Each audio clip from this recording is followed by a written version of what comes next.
c'est-à-dire le double. Et vous voudriez maintenant qu'on dise, ah ben vous comprenez, tout ça c'est du pareil, nous sommes d'accord, parce que comme il est censé être de gauche, nous allons tout avaler. Eh bien c'est non. Olivier Biscay, question courte, réponse courte, parce qu'il va être midi. C'est la pire des politiques, dites-vous. Est-ce que vous ne regrettez pas que les Français ne manifestent pas davantage leur colère, mis à part dans les sondages? À force des choses. Jean-Luc Mélenchon. Ben, je le regrette bien sûr, je préférerais qu'il soit plus intervenant, mais je les comprends. Parce que voyez-vous, c'est très facile depuis une position d'un certain confort, comme la mienne ou la vôtre, de donner des conseils aux autres. Mais les gens sont pris à la gorge, les salaires sont insuffisants, beaucoup de gens vivent dans la pauvreté, vous savez que la pauvreté se développe en France, nous sommes le pays record des millionnaires en dollars, et jamais la pauvreté n'a été aussi élevée. Donc les gens ont du mal à se consacrer aux autres, il faut déjà qu'ils défendent leur famille eux-mêmes, et c'est si dur. Donc je ne leur en veux pas, je le regrette souvent, mais je me dis, nous avons nos bulletins de vote. Ça, le bulletin de vote, vous êtes enfermé dans l'isoloir, personne ne regarde ce que vous faites. Et ce jour-là, vous êtes l'égal des dieux. Parce que les dieux aussi, ils votent avec une seule voix.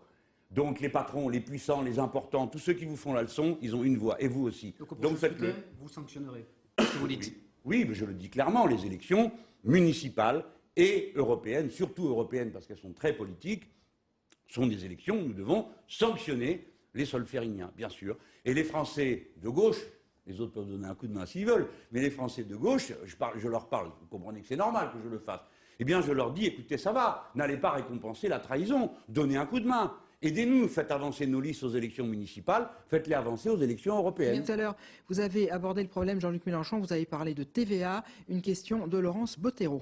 Sur la TVA, en décembre, vous avez réussi à réunir du monde. Vous allez recommencer? Alors, il y a un collectif qui s'est créé, oui, et qui appelle à des marches régionales le 8 février prochain. Alors c'est un peu le tohu-bohu parce qu'il y a la date du 8, le 6 il y a une journée interprofessionnelle de la CGT. Nous manquons de coordination dans la gauche sociale pour concentrer nos efforts sur les mêmes jours. Moi je le regrette un peu, mais comme c'est un collectif, c'est eux qui mènent la barque. Vous savez, le reste du temps, quand c'est moi qui appelle, on dit « Ah, c'est la manif de Mélenchon ». Alors non, quand j'ai l'occasion de me mettre un peu en retrait, je le fais. Mais en tout cas, voilà comment les choses sont faites. Ceci dit, les Français n'ont pas encore tout à fait bien pris la mesure de ce qui leur est servi. Hein. Vous attendez quoi de cette manifestation, justement? Vous attendez quoi de ces rassemblements régionaux? Une démonstration de la capacité de mobilisation des gens, mais beaucoup de gens me disent aussi, bon, écoute, de toute façon, on va régler ça dans... Les Français sont très politiques, hein, il faut le savoir, c'est la grande nation politique d'Europe. Et pour eux, la proximité des élections, c'est souvent, on passe d'abord les élections parce qu'avec les bulletins de vote, on va régler nos comptes. Je leur dis, c'est pas raisonnable. Il faut être capable de manifester par sa présence physique son engagement. Nous, on convoque les manifestations, le collectif convoque, je crois, le 8 est un dimanche ou un samedi après-midi. Voilà. Autre thème qu'on va aborder, c'est un thème d'actualité, puisque ça a été abordé cette semaine par Manuel Valls. C'est un thème aussi qui concerne notre région, Jean-Luc Mélenchon, parce que vous savez qu'on a des élus qui sont assez en pointe et assez impliqués sur les thèmes sécuritaires. Ce sont les chiffres de la délinquance. Là aussi, on pose le problème et on discute après, sujet de Bernard Mousset. Un pavillon reculé comme beaucoup d'autres, dans un village à quelques kilomètres d'Angoulême. Son propriétaire a été victime dimanche soir d'un cambriolage qui aurait pu très mal finir. J'ouvre la porte et je vois cette personne cagoulée avec une arme qui me pointe le canon de son arme sur l'abdomen et qui me dit « l'argent ». J'ai attrapé le canon. Il a fait un quart de tour et il m'a tiré dessus. Les cambriolages, c'est justement le principal point noir de la délinquance en 2013, avec plus de 372 000 cas recensés l'an dernier. Un nombre qui ne cesse d'augmenter pour les habitations principales comme pour les résidences secondaires, plus 6,4% en un an dans les zones urbaines, plus 4,7% en zone rurale. Des chiffres que le ministre de l'Intérieur a commentés après une visite dans un commissariat de Seine-et-Marne. Il s'agit de la cinquième année de hausse consécutive depuis 2008. Et la tendance ne s'est hélas pas encore inversée. L'analyse des affaires révèle la part importante qu'occupe la délinquance itinérante et notamment celle de groupes criminels organisés. Autre tendance observée, les vols à la tire de téléphones portables ou de sacs à main en augmentation de plus de 10% en un an. Des résultats mauvais pour l'opposition qui critique la méthode appliquée par Manuel Valls. C'est un échec complet de la politique menée par le gouvernement en matière de sécurité depuis 20 mois. Et puis c'est un échec personnel pour Manuel Valls. Le bilan de l'année 2013 est en revanche encourageant pour les vols à main armée qui ont diminué, et notamment ceux qui concernent certaines enseignes de luxe comme les bijouteries. Olivier Biscay. On le voit bien, la gauche et la droite n'arrivent pas à solutionner ce problème de l'insécurité et la délinquance. Quelle est la solution? Est-ce que c'est la politique pénale qu'il faut clairement revoir? Oui, c'est ça. Non. Non. C'est pas là que se situe le problème. Non. D'abord, regardons la tendance. Il ne faut pas être politicien. Bon, vous savez que je ne porte pas Manuel Valls dans mon cœur, donc prenez cette phrase comme un moment, un rayon de soleil pour lui. Je ne vais pas le critiquer. Pourtant, il le mérite parce qu'il fait exactement la même chose que le précédent. C'est cette fameuse politique du chiffre qui permet de venir jouer les gros bras. Mais le fond de l'affaire n'est pas là. Nous avons affaire, il vient de le dire lui-même, à des bandes organisées de criminels itinérants. Il faut donc s'attaquer à la structure générale du crime et pas à son maillon ultime. Celui-là, bien sûr, il faut contrôler, vérifier tout ce qu'on veut. Mais où va l'argent, les objets qui sont volés dans les cambriolages? Où? Vous croyez que le cambrioleur les garde chez lui pour les admirer? Non, il passe ça à des receleurs. Les receleurs eux-mêmes transforment ça en argent et eux-mêmes ouvrent des comptes. Donc vous voyez que là, il faut faire mourir le crime en l'étouffant par son environnement, exactement comme on le fait d'une tumeur. On essaye de lui couper les moyens d'approvisionnement. Ça passe il faut saisir les biens, par exemple. Il faut saisir les biens des délinquants, saisir les biens des receleurs. Ah, ça, clairement, oui, mais on le fait déjà pas mal. Hein. Il faut les saisir, mais par exemple, les paradis fiscaux, il faut arrêter de se fermer les yeux, parce que les paradis fiscaux où des Cahuzacs mettent leur argent, il n'y a pas que des Cahuzacs. Le ministre de l'Intérieur évoquait des cambriolages dans des pavillons, dans des petits villages. On est loin du paradis fiscal quand même. Non, on n'est pas loin du tout. Quand le non, vous méconnaissez totalement la réalité. Non, je ne crois pas. Le cambriolage dans un petit village, ce n'est pas un paradis fiscal. On a le droit de ne pas être de votre avis, non? Le cambriolage dans un petit village, ce n'est pas du paradis fiscal. Attendez, je vais vous expliquer parce que vous n'avez pas l'air de comprendre. Le cambriolage dans un petit village, d'accord? Là, ce n'est pas un paradis fiscal. Le gars qui cambriole, après, il va où? Dans son pavillon à lui pour se faire cambrioler par un autre? Non, il va chez le receleur. Le receleur, c'est un type qui prend les marchandises pour les vendre. Et le receleur lui donne de l'argent, il le sort d'où? Et il place l'argent de ce qu'il a gagné. Et ça va dans les paradis fiscaux. Ça va dans la triche fiscale. Donc, si vous voulez asphyxier le crime, si vous voulez que celui qui cambriole un pavillon ne puisse plus revendre ce qu'il a volé parce qu'il n'y a plus personne entre, il faut donc frapper à la tête. Pas à la base. Bien sûr qu'il faut frapper à la base le cambrioleur. Il faut le retrouver, lui courir derrière, au lieu de faire du chiffre dans la rue à ramasser les fumeurs de shit. Hein, on ferait mieux de faire ça. Mais il faut d'abord étrangler à la tête. Donc taper les paradis fiscaux. Donc taper la fraude fiscale. Donc multiplier les inspections sur les gens qui ont un train de vie visiblement sans rapport avec leur activité. Voilà comment on fait de la bonne police, me semble-t-il. Je ne suis pas candidat à être ministre de l'Intérieur, mais je vois ce que je vois dans le monde. Vous savez, je circule beaucoup. Je vous informe que ça va aller de plus en plus mal. Pourquoi? Parce que dans tous les pays, le trafic des êtres humains, c'est-à-dire la prostitution d'un côté, et de l'autre côté, le trafic de drogue, va se développant. Le flot de l'argent sale se trouve là. Et dès lors qu'il y a de l'argent sale, il y a des gens pour vivre salement. Et de ce fait, la société se décompose et il est enseigné à qui veut le voir qu'il est plus facile de gagner son argent en attaquant les autres qu'en travaillant. Donc vous voyez, tout ça fait un tout. Frappons le crime à la tête et nous aurons des résultats efficaces. Manuel Valls devrait nous dire combien de réseaux de criminels il a démantelés, combien de receleurs ont été arrêtés, combien de comptes ont été saisis.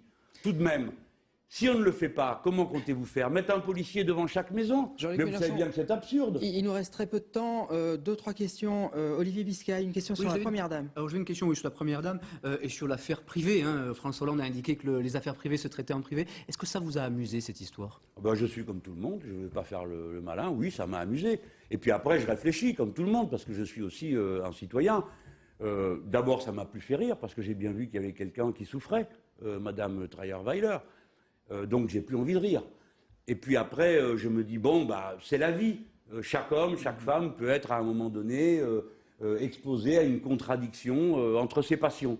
Mais il me semble que depuis toujours, on sait faire l'équilibre, plutôt quand on a un peu d'expérience. Mais c'est plus facile à son âge, 55 ans, qu'à 20 ans. Il faut faire évoluer le statut. Et il faut que, je ne vais pas lui faire la morale, moi, Mais il faut être capable d'arbitrer entre le devoir et la passion. Je lui recommande un bon livre pour ça, enfin un bon livre, une belle pièce de théâtre, Le Cid de Corneille, où il verra que les conflits entre le devoir et la passion se règlent souvent au profit des devoirs. Sur le statut de première dame, il faut le faire évoluer, ce statut? Non, ça va pas, non. Ah non, non, non, quelle horreur. Nous sommes en République. Pas de statut de première dame. D'abord, première dame, ça n'existe pas. Ni premier monsieur le jour où nous aurons une présidente de la République. Nous votons pour une personne, pas pour toute la famille. Après, il y aura premier enfant, deuxième enfant. Qu'est-ce que c'est cette histoire? Non, de l'humilité républicaine et une coupure stricte. Parce qu'on peut jeter la pierre aux journalistes, ce que je fais assez souvent, et aux journaux qui se mêlent de vie privée, ce que je fais également. Mais enfin, il ne faut pas commencer soi-même. Hein. Je veux dire que François Hollande avait quand même largement contribué à la chronique des potins avant d'avoir à en souffrir. Moi, je sais que j'ai maintenu une frontière stricte, et jusqu'à présent, personne n'a cherché à la violer, d'autant que je le répète sur tous les plateaux, ce qui fait que faire autrement coûterait très cher à ceux qui s'y risqueraient. Jean-Luc Mélenchon, il nous reste 2 minutes. Moi, je voudrais terminer avec une question sur le pape. François Hollande était hier au Vatican. Vous êtes très critique par rapport au pape François, qu'on dit populaire, pas seulement chez les catholiques. Ce que je ne comprends pas très bien, c'est que... je ne vais pas parler. Quand vous dites que je suis très critique, je n'ai pas d'avis sur le pape François. Vous avez eu des déclarations assez critiques sur le pape. Au moment de son élection, j'ai posé une question. Non, la question, voilà. c'était aujourd'hui, dans le siècle, pas dans les valeurs religieuses. C'est pas finalement très différent de ce que vous défendez. Répondez-moi très rapidement, il ne reste pas beaucoup de temps. J'ai pas compris la question, je ne peux pas vous répondre facilement. Son action, pas religieuse, mais son action humaniste, est pas vraiment différente de ce que vous défendez. Ah, attends, oui, ça y est, j'ai compris. Oui, il a un discours sur la pauvreté qui me touche. Voilà, c'est ça. Et qui touche beaucoup de monde. Et je préfère entendre un pape revenir à l'apologie des pauvres et de leur défense, mais je fais remarquer ceux qui se pratiquent l'option préférentielle pour les pauvres, et les catholiques qui m'entendent vont comprendre ce que je suis en train de dire, c'est plutôt le camp des partageux que les autres. Hein. Donc moi, je n'ai pas l'intention de m'exprimer sur le pape François, j'ai dit ce que j'avais à dire lorsqu'il a été élu, j'ai posé une question, quel a été son comportement sous la dictature? J'ai reçu la réponse que j'ai reçue, je ne vais pas, moi, polémiquer avec le commandeur des croyants, des catholiques. Et d'autant qu'une bonne partie des valeurs des catholiques, sans secret pour personne, les valeurs de partage et de préférence pour les pauvres sont celles de la gauche. Donc on ne va pas se jeter des pierres. Mais je ne vais pas non plus accorder à la religion une place en politique que je ne veux pas lui reconnaître. Donc le pape dit ce qu'il a à dire, les catholiques expriment leur avis, c'est bien leur droit, et moi je suis pour qu'il exprime dans toutes les circonstances, mais je rappelle à tout le monde, on respecte la loi et la laïcité de l'État. Merci voilà. Jean-Luc Mélenchon, merci d'avoir été notre invité. Bonjour. C'est côte à côte que Jean-Luc Mélenchon et Robert Inger font leur entrée devant près de 800 sympathisants au théâtre Lino Ventura. Le leader du Front de gauche est venu soutenir le conseiller municipal communiste niçois Robert Inger. C'est stopper le projet, le tunnel de la ligne 2 du tramway qui est une aberration financière, une gabegie. Et enfin, c'est de faire de la question du logement la grande priorité pour les années à venir.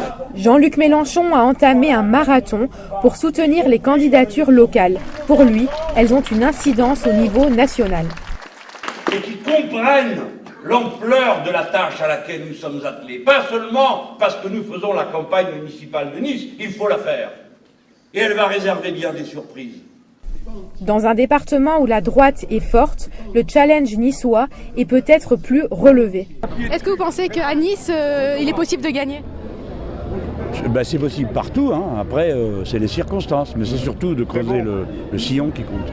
Mais chaque fois que je suis venu ici, moi on m'avait dit oui c'est une terre de mission, je sais pas quoi, mais en attendant la salle est toujours pleine. Du côté des militants, la venue de Jean-Luc Mélenchon devrait donner un peu plus de poids à la candidature de Robert Inger. Hier j'ai expliqué ça aux camarades, je vais vous expliquer ce qu'est la politique de l'offre. C'est un esquimau qui est à la maison, là-bas en Laponie, au pôle Nord. Il est un peu froid. C'est normal, hein, vu le lieu. Et ça tape à la porte. Toc, toc, toc. Il ouvre la porte et il y a un gars qui lui dit, qui arrive, ah bonjour, bonjour, ah, oui, je suis représentant de commerce. Alors l'esquimau lui dit, c'est formidable. J'ai un peu froid, vous n'avez pas un chauffage? Alors l'autre dit, ah non, pas du tout. Ah bon, alors qu'est-ce que vous vendez? Je viens vous offrir un frigo. Un frigo, dit l'esquimau. Mais j'en ai pas besoin. Comment ça, vous n'en avez pas besoin? Monsieur Hollande a dit, c'est l'offre qui crée la demande. Donc vous en avez besoin, puisque c'est ça que je vous propose. Alors vous pouvez continuer l'histoire, voilà la politique de l'offre. C'est-à-dire que c'est absurde. Alors je peux vous la continuer, hein. Vous pouvez dire, oui, mais mon frigo coûte moins cher que celui du Coréen. Mais je m'en fous, j'ai pas besoin de frigo. Ah oui, mais on peut continuer, hein.